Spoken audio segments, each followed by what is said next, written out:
নমস্কাৰ দৰ্শকসকল, আই লাৰ্ণিঙৰ অন্য এটা ভিডিঅ'লৈ আপোনাক স্বাগতম জনাইছোঁ। আপোনালোকৰ বহুতে কমেণ্ট কৰি আছিল যে লাখপতি বাইদেউ আঁচনিৰ লিষ্টখন চাব পৰা নাই, আপোনাৰ ডিষ্ট্ৰিক্টৰ লিষ্টখন আপুনি এতিয়ালৈকে চাব পৰা নাই। সেই লিষ্টখন কিদৰে চাব পাৰিব এই ভিডিঅ'টোত মই সম্পূৰ্ণ ষ্টেপ বাই ষ্টেপ গাইড কৰিম। তাৰ বাবে এই ভিডিঅ'টো প্ৰথমৰ পৰা শেষলৈকে চাই থাকিব। আপুনি যদি মাজতে এটা ষ্টেপ মিছ কৰি দিয়ে তেন্তে হয়তো আপুনি সেই লিংকটোত যাই নাপাব পাৰে। সেয়ে মই প্ৰথমতে আপোনালোকক কৈ লৈছোঁ, এই ভিডিঅ'টো আপুনি প্ৰথমৰ পৰা শেষলৈকে চাওক, তেতিয়া আপুনি নিজে নিজৰ মোবাইলতে এই লিষ্টখন যে দেখিবলৈ পাইছে এই লিষ্টখন চাব পাৰিব। আৰু আপোনাৰ জিলাৰ আপোনাৰ গাঁৱৰ লিষ্টখন চাব পাৰিব, আপোনাৰ আত্মসহায়ক গোটৰ লিষ্টখন চাব পাৰিব, সম্পূৰ্ণ চাব পাৰিব। নিজৰ মোবাইলতে আপুনি PDF ডাউনলোড কৰি চাব পাৰিব। তাৰ বাবে প্ৰথমৰ পৰা শেষলৈকে সম্পূৰ্ণ ভিডিঅ'টো চাওক, তেতিয়া আপুনি ভালদৰে চেক কৰিব পাৰিব, নহ'লে আপোনাৰো মিছ হ'ব পাৰে। গতিকে মই আপোনালোকক প্ৰথমৰ পৰাই দেখাইছোঁ। আপুনি মোবাইলত এটা ব্ৰাউজাৰ খুলি ল'ব, আপুনি ক্ৰম ব্ৰাউজাৰ খুলিব পাৰে।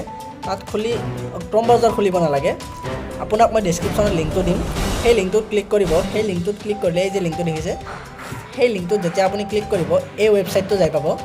এই দেখিছে আপোনালোকে, এই ৱেবছাইটটোত যাই পাব আপোনালোকে যেতিয়া সেই লিংকটোত ক্লিক কৰিব। আৰু এই ৱেবছাইটটোত যাই পোৱাৰ পিছত আপোনালোকে এয়া দেখিছে, এয়া দেখিবলৈ পাইছে আপোনালোকে এইটো ৱেবছাইট। এই ৱেবছাইটটোত যাই পাব, আপোনালোকে ডেছক্ৰিপশ্যনত দিয়া আছে লিংকটো, সেই লিংকটোৰ পৰা যাব পাৰিব। প্ৰথম শেষলৈকে চাই থাকক। এতিয়া আপুনি ভিডিঅ'টো কাটি কিনে যদি চাব যায় তেতিয়া নাপাব আকৌ।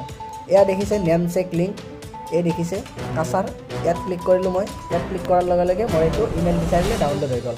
আপোনালোকে দেখিলে এই লিষ্ট ডাউনলোড হৈ গ'ল। ইয়াত দেখিলে আপোনালোকে ডাউনলোড হৈ গ'ল লিষ্ট, এই লিষ্ট ডাউনলোড হৈ গ'ল। এইদৰে আপুনি আপোনাৰ জিলাখনৰ ইয়াত নাই ন, তেন্তে আপুনি কি কৰিব, এইদৰে ইয়াত ক্লিক কৰি দিব। ওপৰত যে আছে ডাঙৰকৈ লিখা আছে ইয়াত ক্লিক কৰিব।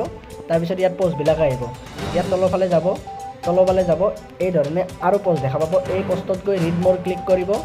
ৰিড মোৰ ক্লিক কৰিলে দেখিছে এই ধৰণে ইয়াত তিনিখন আকৌ নতুন লিষ্ট আছে, এয়া লিষ্ট আছে। এই ধৰণে আকৌ এটা যদি ইয়াত নাই আপোনাৰ জিলা, তেন্তে আকৌ এটা চেক কৰি চাব, আকৌ এটা চেক কৰি তলৰ ফালে চাব। তেন্তে এই ধৰণে আপোনাৰ জিলাৰ লিষ্টখনো আপুনি নিজৰ মোবাইলতে চাব পাৰিব।